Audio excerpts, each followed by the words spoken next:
I'm just going to go through UX research in automotive industry. This was a topic that was requested by a few people. I work in the automotive industry for the last 7 years, specifically automotive. Prior to that, I did consulting, so I was in and out of automotive and everything, you name it. I went to the Eggo waffle factory. It was delicious. So welcome. All right, so there's multiple types of UX research, as you can see from this chart. I kind of found this image on, I don't know if anyone's used Nelson Norman's website. If you are in UX, there are some great resources on their website for you. I recommend them. So I found this there, and it was really cool to see the different things and the way they charted it. Not going to go through every different type of UX research. I'm going to go through the ones that are most common in automotive. There's too many to cover in one day anyways, if we wanted to go through all the different types. So we'll look at usability benchmark, journal or diary studies, focus groups, card sorting, interviews, and then usability testing. These last two are the most common, so I'm going to spend a little more time on them, and they're also mixed up with each other a lot. So I'm going to try and clarify the differences between interviews and running a clinic. So looking at usability benchmark, it's what usability benchmark really is. It's a tightly scripted study using precise and predetermined measures of performance. So we're usually with the goal of tracking the usability improvement of a product over time or comparing it with competitors. So all OEMs look at each other's cars. I mean, let's all be honest. I've worked at Hyundai, I've consulted at Toyota, I work at Ford, I have driven every competitor car. My kids think it's great. I come home with a different car every couple of weeks. Like, ooh, what's mom got this week? Except my garage opener does not work in a different car. But it's kind of cool to see. It's how I actually picked out what car I wanted to buy next. So what we want to do and what OEMs are trying to do is look at what the other OEMs are doing, and does it work well or does it not work well? And then we use that to design our next and upcoming systems. So we aren't looking at just cars that are scoring really well on JD Powers or IQS or Consumer Reports or all those other studies that are out there that rate cars. We're looking at good, we're looking at bad, and we want to see what works and what doesn't work. As OEMs are designing future cars, they know what's going on. So looking at this image, it's a file that someone else put together. I did not take the time to do it, but this is similar to what I would do when working in automotive if I'm benchmarking, when I do a usability benchmark. I look at how does Toyota, how does Hyundai, how does Ford, how does Volvo make their icons? And icons are huge. Right now, we don't have a lot of words in our vehicles. We're getting more and more picture-based, especially as we sell cars across multiple cultures, multiple areas, multiple language bases. So we use icons. Well, do these icons convey what they need to convey? I'm also on an SAE committee, so Society of Automotive Engineers, for literally icons for displays and controls, what the button should look like. But looking at these, do you know what it is? So we're looking at, do we know what these things are? And also, if you own 2 different cars, or if you get a rental car, does this icon make sense? Or are you going to mix it up with something else? Is it similar to another icon where you could cause a car accident or get confused? Or is it distinct enough that even if you haven't seen it before, it's not going to get confused with something else? Is it clear enough to give you an idea that this is cruise control? So for those of you that are not car people, ACC is adaptive cruise control. So a cruise control that slows down and speeds up to match the car in front of you. So if you're driving down the highway and the guy's going 10 under the speed limit, you don't have to slam on your brakes. Your car will always slow down and keep the distance you set. You get to pick your distance is going to be. And LCA is lane keeping assist. So what that does is actually keep your car in the center of your lanes. I realize now I shouldn't have asked you or told you what they were. I should have asked you if you could tell by these icons what those acronyms mean. In your owner's manual, you'll see acronyms. When you go to the settings in your car, you'll see these acronyms. If you don't know what that acronym or that icon means, it's really hard to Google it and figure out what it is. Like, you can't Google and type in steering wheel icon. It's not going to help you figure out what that means. It keeps you centered in your lane. So another example from a previous career is I wanted to see how many steps it takes for you to turn off forward collision. So forward collision warning or assist is now in all vehicles going forward. It will be in all new vehicles starting in this year. What it does is if there's a vehicle in front of you and it slams on its brakes or you're approaching it too quickly, it will slam on your brakes. There's 2 different versions. There's warning, which will just mean it'll beep at you and yell at you to tell you the car's in front of you is too close, you're going to have an accident. And then there's what they call the assist version, which means a car will assist you in slowing the vehicle down to make the impact a little bit less. In some cases, if the distance is enough, it will stop you completely and you'll have no accident. There's no guarantee. It all depends on that car in front of you and road conditions and everything else. So what I actually did is I sat down in multiple vehicles and counted how many steps does it take to get to turning that on and off. And then I also looked at what kind of settings are there. What can we adjust? So I'm not going to say the OEM. You may be able to figure it out. Oh, for those of you that are automotive car people, OEM is the manufacturer. So it's like an original manufacturer. So Ford and Lincoln would be under one because they're both made by the same company. Toyota and Lexus would be together as well. Things like that. So an OEM is a car manufacturer. So I looked at this vehicle and I had to push a hard button that said setup on it. And then I had to touch the screen where it said driver assistance. And then I had to touch the one where it said forward safety. And then I was able to adjust the settings to either turn it on and off or make it, in this case, a warning only versus an assist versus off. Another company I looked at, they had a hard button again, but this hard button had this icon on it. And if you are familiar with it, it's trying to tell you these are the bumpers or safety zones around your car. And this takes you straight to all those driver assistance settings versus hitting setup and then driver's assistance. But you still had to go to additional settings. And then this one was called pre-collision assist versus forward collision warning. And then you could adjust your braking and sensitivity there. The next one, you had to touch the soft button that looks like a car. And then you touch the word autopilot. And then you could adjust your settings. But you had to scroll up and down. It wasn't on the main screen. You had to scroll up once and then you could see it. So the reason I'm showing these is all the cars took 4 steps, which I was actually kind of surprised by. But then the question I go back and look at is, were one of these more logical sequence? Would people know to touch a car icon and the word autopilot? Would they know to touch the car with little bumpers around it? Would they know to go to setup and then driver assistance? Does pre-collision make more sense or forward collision? So these are things that we're recording every time I get into a different company's car.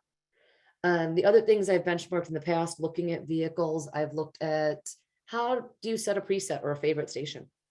Seemed back in the day, you just pushed the hard button for 1 or 2 or 3, you had 8. That's all you got. Nowadays, you can have up to 72 in some of our cars. So I don't have 72 favorite radio stations. I don't think I have 72 radio stations. Unless I have Sirius XM, then I might. But even then, I don't have 72 favorites. But how do you set them? And then things I look at, I used to work in driver's distraction. So I would look at the climate control knob. What size is it? What shape is it? Where is it? Can I change the temperature of my car without taking my eyes off the road? My goal is to always keep our eyes on the road, primary task when you're driving. How many hard buttons does the vehicle have? Or is it like a Tesla where everything is on screen and there's no hard buttons? There's pros and cons for hard buttons versus soft buttons. I won't get into it here, but what's best and how many do we have? Does it make sense? Which ones are consistently hard? Things like that, other than what's mandatory, which is the hazard lights. So that's usability studies. And I did actually see a question. So I'm actually going to answer the question about usability benchmarking while we're in the usability benchmarking section. Is usability benchmarking conducted across different landscapes? I thought it was quite interesting that Tesla batteries didn't charge well in areas hit by winter storms that normally don't get such weather. Most companies will test in various locations. So I work for Ford and we actually have a test location in Arizona. And I know it snowed in Arizona today because one of the guys who's down there texted me a picture as proof that it snowed in Phoenix. He even captioned it with, "No, it's not Dippin' Dots. I just tasted it to make," because it was just a couple. There was just a couple flakes. We were in Michigan for those of you who missed the beginning of the call, so it was kind of funny to see it. But yes, most companies will test in extremes. We go to deserts, we go to snowstorms, we go to cold chambers. Some companies, if they won't go to these locations, they'll actually just get a cold chamber. So it's below X number of degrees, X number of hours, and they'll be running the engine. I do know that with batteries, no matter what company car you have, the battery life does decrease when it's an electric car. It just, the cold and batteries just aren't best friends. As for Tesla, though, I know that they're pretty set in their ways and they do what they want to do. Nothing against Tesla if you have a Tesla, but they don't test as far. They figure people want a car, they want their Tesla. They don't test in all those locations. Things may change going forward. Hopefully they will, as they're becoming more and more popular in different locations. First few years, you only saw them in California in warmer climates. I have a couple friends and neighbors who have Teslas here in Michigan. So hopefully they'll figure out their charging. We were down in Florida working on some stuff, and one of us had a Tesla we were driving, and it took 3 people to get it to plug in and charge. Plug it in, the station said it's charging. So this was a bad user experience. And then all of a sudden the car would say not charging, but the thing you plugged it into said it was charging. And we couldn't figure out what was going on. We just eventually gave up and moved over one charger and everything worked fine. So we found out it was actually the charging station itself that wasn't working. The car was saying, I'm not charging, pay attention. And thankfully we noticed it before we walked away for the night. Otherwise we would have had 20 miles left when we woke up in the morning. What does the sample size look like for the average duration of benchmarking? So that varies. Sample sizes for me, when it comes to usability benchmark, is more people than it is number of vehicles. So a lot of car companies, you will actually notice, do the exact same thing from each of their cars. The Ford radio screen is the same in every car. The color changes a little bit and the size of the screen changes a little bit. So the reach might get a little bit farther or closer. And a lot of companies do that. So I don't usually get too many. So what I will do, if I have a Ford and a Lincoln, I will get one of each. I will get a Toyota and a Lexus, or a Honda and an Acura, to see if there's a difference in the luxury versus the non-luxury. When I worked at Hyundai, we had 4 different radio screens. We had the ones with and without maps, and with maps for regular cars, and then without maps and with maps for luxury cars. So then I would do 4. That would be my sample size, is 4 cars. When it comes to the usability of these features, I would actually have my whole team get in those cars and not talk to each other. And then we would take our notes, and then we would get back together and say, how easy was it to change the radio station? So here we're looking at how easy it was for each person's opinion is going to be different. It's not going to be something clear cut as how many steps did it take to save the radio station. Or here we might say, like I said before, we counted the number of steps it took to adjust your forward collision. But how easy was it for me to understand? I went to this car picture and the word autopilot. That would be where you want to increase your sample size to see if people get it. And in these situations, I actually wouldn't do usability benchmarking. I would go more to a usability testing, which we'll talk about a little bit, because I want to get people who don't work at a car company, who don't know what these words mean, like ACC and LCC and FCW and PCA, all these things, they mean something to me. My husband hates me every time we get in a rental car, or I bring a car home. I'm like, hey, do this. And he's just like, don't test me. I'm not a participant. So now I do it to my daughter, and she's only 9. She thinks it's fun. All right. Okay. I'm just laughing at the comments in the chat. Wanted to make sure there wasn't another one. So the next thing we're going to talk about is journal and diary studies. So this graphic, I'm not going to read all the words on it. It's just a lot of prep goes into these. So what you're doing in a journal and diary study is trying to understand long-term user behavior and experiences.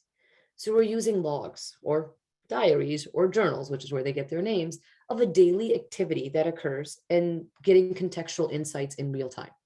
You're looking at user behaviors, you're looking at their needs, and you're helping define what the requirement is of this feature. I've done it on paper, where I will literally leave a notebook in the car and just say, write this down. I've done it on a cell phone where you text or you just keep it in a notepad. And we've done it on tablets or computers where you would just record it in the vehicle, or when you get home or to the office or wherever you're going with that vehicle. So participants are using one of these forms of mechanisms, paper copies. Sometimes it's a camera and you just talk to the camera, to record and describe aspects of their lives that are relevant to the product or service.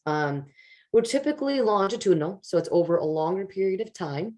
It could be days, could be months. I've done one that was up to a year, and it can be done for data that's easily recorded by the participant, where they're not going to be biased by what they write down. During the defined reporting period, the study participants are asked to keep the diary or a log about something very specific. Like I said, you don't want them to be biased. And to help them remember to fill in the daily log, I will sometimes, when they come in, we'll make sure they set up a reminder on their phone, Or what we usually do is we will send an auto text. Did you record your data today? Don't forget to record your data, or thanks for recording your data. Instead of making a reminder, you make it a thank you, and usually people go, oh crap, I gotta write this down. So something just to remind them that they owe us something. You're getting paid for this. The top left is not my picture. I did actually pull this off the internet to make sure I wasn't taking anyone's face, something that was already public. When I do studies, I usually blur out faces, so I didn't want to take someone's and have them be upset by it. So figure if it's on the internet, hopefully they know it's there. But what we have done in the past is we've put in multiple cameras. And so you can see we'll get a view of the screen or a view of the cluster, depends what I'm studying. Is that one camera will be pointed at what I'm studying. The gear shifter is one thing we've looked at, if people understand, especially when those new shifters came out that are shift by wire, where it's just like a button versus the actual shifters that we're used to. We'll have one on their face also, so you can see when they get annoyed or frustrated, or if they smile because it was easy to do. And then sometimes I'll have one looking at the road or some other part of it. It depends on what the study is. The road would help if I'm looking at some of their driving conditions versus what their shifter looks like. Also, sometimes we'll have the road one on there for liability. So even if I'm not looking at their driving situation, I'll have it on there for liability in case there is a traffic accident. We have it on video that we were not at fault, or we were at fault, and we can, cooperate with the police at that point to say, here's what we have on the accident. Hopefully that doesn't happen a lot to people. We've only had to do that once, and no one was hurt. So qualified participants are given an instrumented vehicle. So this could be equipment, it could be measuring different speed, it could be measuring light, it could be measuring their eyes, and it could also have cameras. And like I said, we've done studies up to a year. Most of my studies are usually 3 to 4 months. And you're taking that daily log. Along with that daily log, we have this video so I can compare what you say versus what I see. So you may say it was really easy to do and change these settings, but I may look back at day 1. So you've had the car for 3 months at this point. Yeah, it's easy. It's become a habit. I may look at day 1 and look at your facial features when you did the task on day 1, day 2, day 3, to see how many days before you could do it without looking, or you could do it without looking frustrated or something like that. The reason that they take place over a long period, 1, you're trying to get a lot of data. But 2, it's to ensure people feel comfortable with the feature. As I said, sometimes you get comfortable over time. You also get comfortable and forget those cameras are recording you. So you start to act more natural. Those cameras are there all day, every day. You kind of forget that they're there and recording, and you start to act more natural. You'll see people picking their nose or swearing or whatever they might be doing as the studies go longer and longer. And it's quite entertaining to watch, but it's fun to see when people relax, become themselves. And then you're like, okay, now I'm getting good data. Now I'm getting natural data versus, ooh, someone's watching me, let me be careful, or let me make sure I don't pick up my phone. You see, it's amazing how many people don't touch their cell phone for the first week or 2 of a study. And then within so many days, it's like, you got their phone out. And I'm like, see, you forgot the camera was there. Some people don't care and they have the camera out all the time. So, yep, that was the last one. So do I ask questions on satisfaction, like the Likert scale throughout the diary study to measure change? Yes, Sarah, that is a great question. And I do. It depends on the study. Sometimes I'll ask those Likert scale questions throughout. Other times I will wait until the study is completed and get their opinion at the end. It all depends on what the questions in the study is for. For those that don't know, a Likert scale question is usually 5 or 7 questions. And it's something from strongly disagree to agree, or to strongly agree, sorry, things like that. Sus questions, I don't usually ask those with the journal. I've usually done those more with the usability testing. Yes, you could. I mean, I can't see why it would hurt. Focus groups. So steps for conducting a focus group. I found this cool image online. I thought it was great. I try not to recreate images when I can find them on Google. But the steps to a successful focus group are having sure that participants contribute equally, that they feel comfortable and interact openly, and then the moderator's questions mimic a natural conversation. So focus groups are informal. You get in a group of people together and you're trying to understand their needs and feelings both before an interface and long after implementations. So you bring together 4 to 15 people. I don't try to get too big. I usually stop at 10 to discuss issues and concerns about a feature or a user interaction. And the group usually lasts anywhere from 1 to 2 hours. 2 hours really for me is pushing it without a break. I try to stop things at 90 minutes. And you run it with the moderator. They bring out spontaneous reactions to school. Like you show a video and you're like, oh, and you can immediately see what they felt about it. And then you can discuss, hey, what made you react that way? You can exert group dynamics. And when people talk about it and one person feels one way, another feels another way, and they chit chat about it, and you can see how that might change how they feel about something. Maybe they didn't understand it, or maybe they liked it and didn't like it. Some of these I've had groups come back. I shouldn't say they span over days, but I've seen people come back and go, okay, we're going to do this. And then next Tuesday, we're going to come back and do a follow-up to it. And that way they can think on it, sleep on it, use it, or maybe, I don't always sell examples home, but they can think about their experience and then come back and discuss what happened. So direct observations is one user at a time. You can't really observe at this one because you do have a group interacting with it. So that is one downfall here. Other things to think about is if you've got a quiet person. I didn't realize how pixelated this picture is when I zoomed in. So if you've got a quiet person, making sure that they talk. So the key, like I mentioned, one of the keys to success is equal conversation and a good moderator. That moderator has to make that quiet person feel comfortable talking. They have to make sure someone like me, who is loud and vocal, doesn't dominate the whole conversation and allows other people to talk without making them feel like they're in trouble and can't talk. So how can we get everyone to talk equally, and then someone's opinion doesn't affect another person's opinion of how a feature is? They don't dominate and go, oh, no, it's good. I don't know what you're talking about. So some things we've done is we've actually had people, we put up the same car in different colors and just got people's reactions. So poop brown, what does that get out of someone? Who wants the poop brown? When I worked at Hyundai, we actually came out with a new color and I called it sparkly poop. So I totally understand where Sarah's coming from. It looked like sparkly poop, like if someone had eaten glitter and then gone to the bathroom. It sold really well. I don't understand why, but that's my opinion. Someone might like a car that's brown. Maybe they live in a desert and get a lot of dirt on their car, or they live down a dirt road and it blends in. I don't know. My car is filthy right now, so I shouldn't be one to talk, but so we've done studies like that. When I worked at Hyundai, long before I started there, many of you may know the Kia Soul is known as the car with hamsters. Some of you are pretty young. Those of you who are not as young, you may have been remembering, probably I'd say 10, 12 years ago, they did a great marketing campaign and sold the Kia Soul, and it was hamsters driving the car.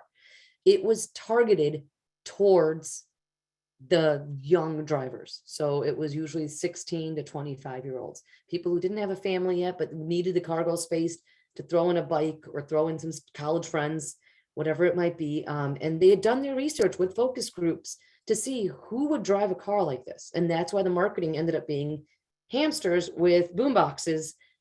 And it was quite entertaining. And the giant hamster cutouts are still sitting at Hyundai. They're in the basement. So someone remembered, see, they wanted to get a Kia. They remember the hamster and wanted to get a Kia. It worked. But a focus group is what determined that, hey, this car, they had people come in of all ages and said, hey, this car is really, based on its shape and size, is going to go towards this market. It's not a family car. It's not grandma's car. It's meant for 16 to 25-year-olds. Let's see. Dscout. Yes, Dscout is great. They are great with diary studies. The shoebox car. Yep. I've called it that too. I call it a box car. So those of you that don't know, Dscout is another company. It's kind of like UserZoom, where you can use them to do diary studies. They'll actually do other studies as well, but I've used them for diary studies. I'm sorry, I'm scrolling up. What tools do you use for diary studies? I've tried Google Forms. I've used Google Forms. Like I said, sometimes I just give people a notebook with a piece of paper.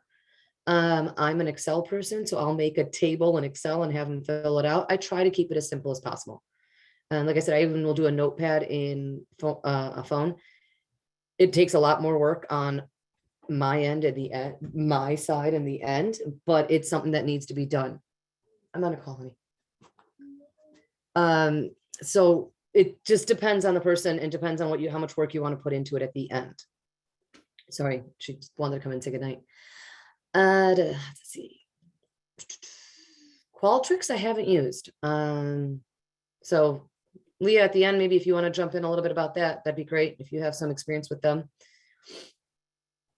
All right. Card sorting. So this is where you want to figure out what fits where. That's how I kind of describe card sorting. Where does it go? So it can be a qualitative or quantitative method that asks people to organize their items into groups and assign categories to each. So this method helps create or refine info architecture. So it exposes mental models. So the example I have on here is rental cars. Rental cars are located into these categories. Do people really know what these categories mean? Do you know what a full-size standard is versus a subcompact versus a compact or whatever Enterprise and Avis have on their website? So one of those things you can do is, okay, let's get people together and show them the different cars and go, okay, how would you categorize these cars? And then you can build your website. A lot of times you'll notice that people didn't do their research if you have a hard time figuring out where it falls into. A great example is shoes and clothing. When you go to a clothing website, all those little categories you see, it's how it's broken down. Does it start with coats? Or do you start with women and then you go to coats and then you go to rain, winter, fall, hooded, whatever it might be? So looking at how those things fit in, usually a card sort took place to figure out what those categories and submenus should be.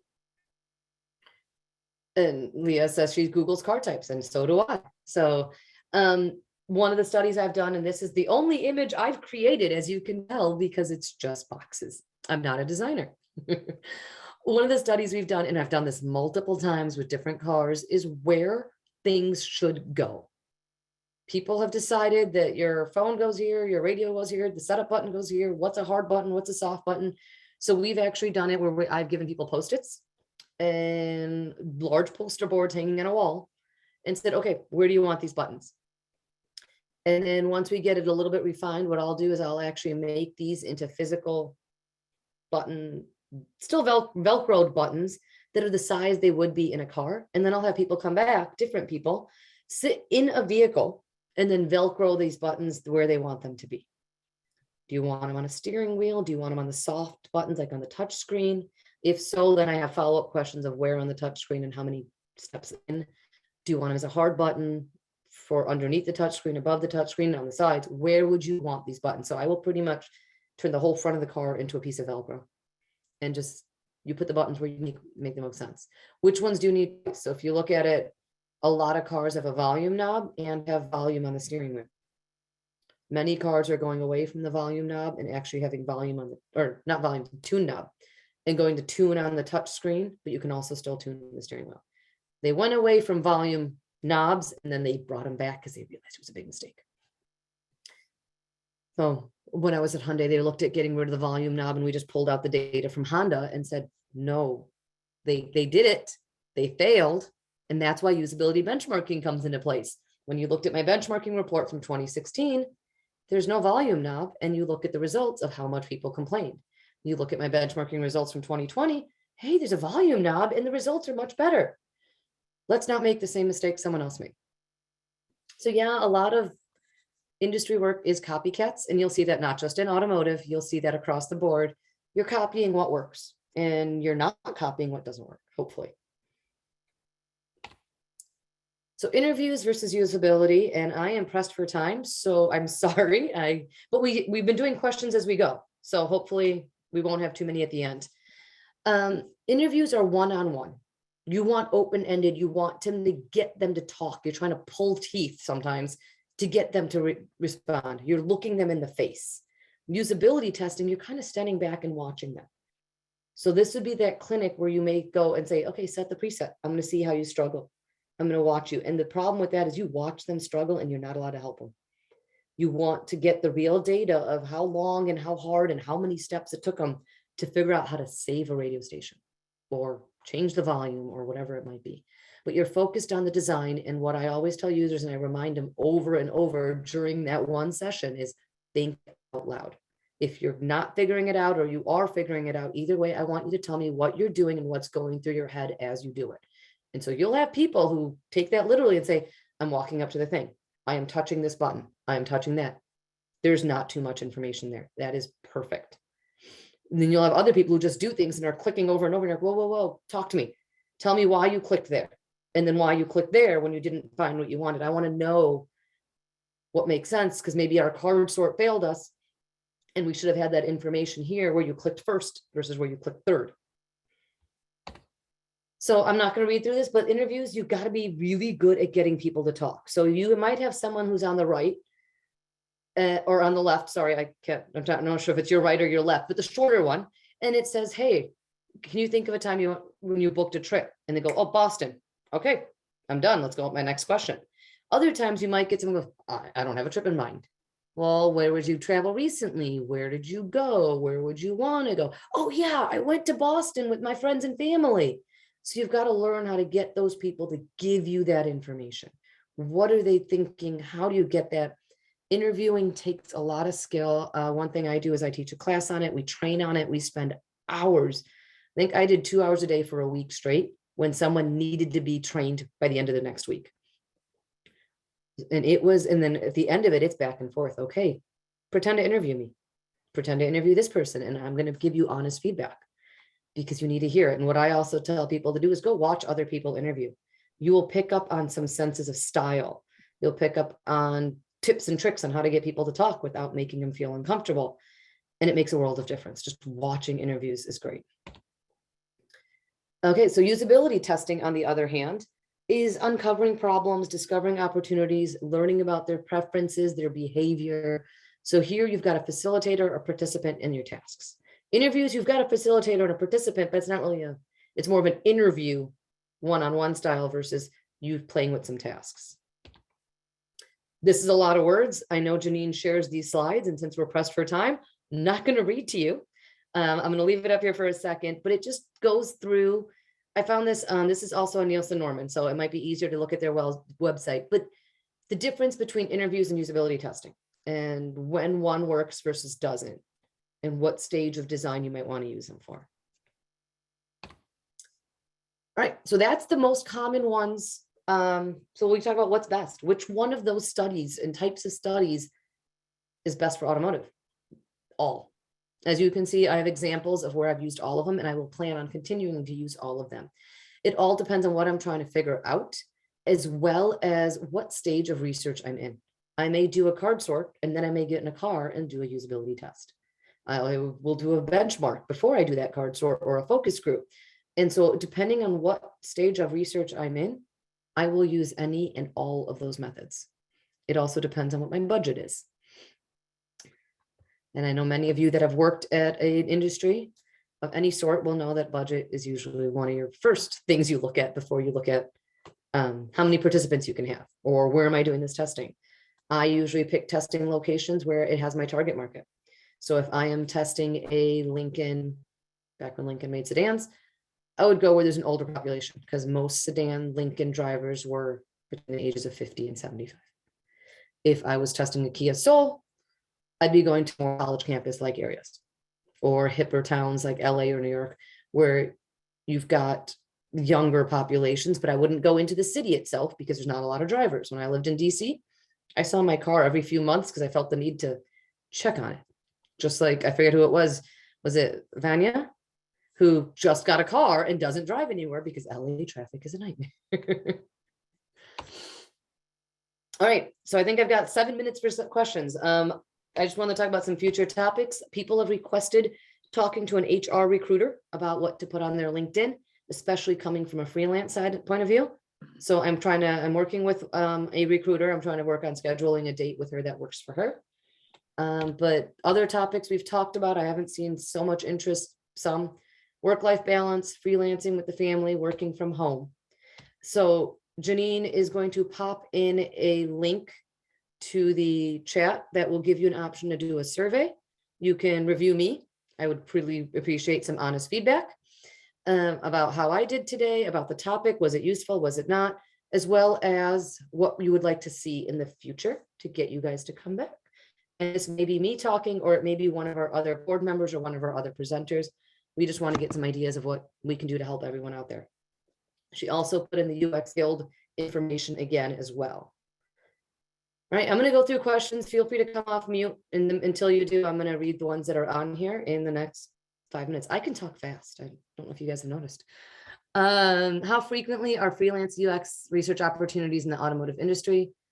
It depends. I debated going freelance, which is why I had done the class and looked at it, and then I got this opportunity. So I never actually got a chance to dip my toes into freelance in the automotive industry.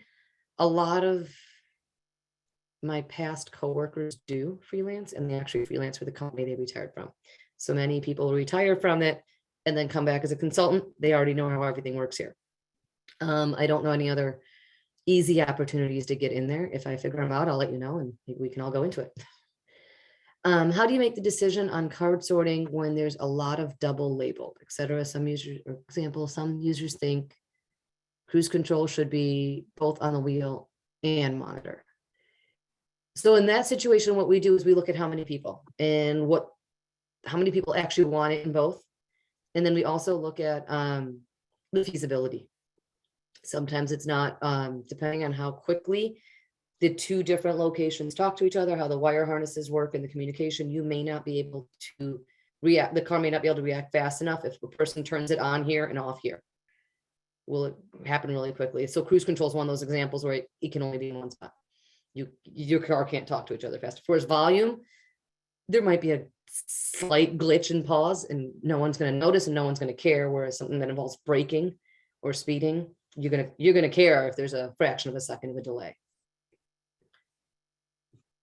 But yes, for rental cars, it's great. I mean, I want it consistent. Every time I get in a rental car, I have to look at, is this cruise control on the right or the left of the steering wheel? And people seem to switch it a lot. Is the volume on the right or the left of the steering wheel? I want to change the volume when we're at the Grand Canyon, I increase my speed. Like, oh wait, no, this car is the other way. That's my speed and that's my volume. Turn here. Favorite resources for choosing a method. I like the Nielsen Norman website. I like the UserZoom website. And there was another website that I'd used when I was pulling images. I'll be honest, like I said, I pulled a lot of these from the web.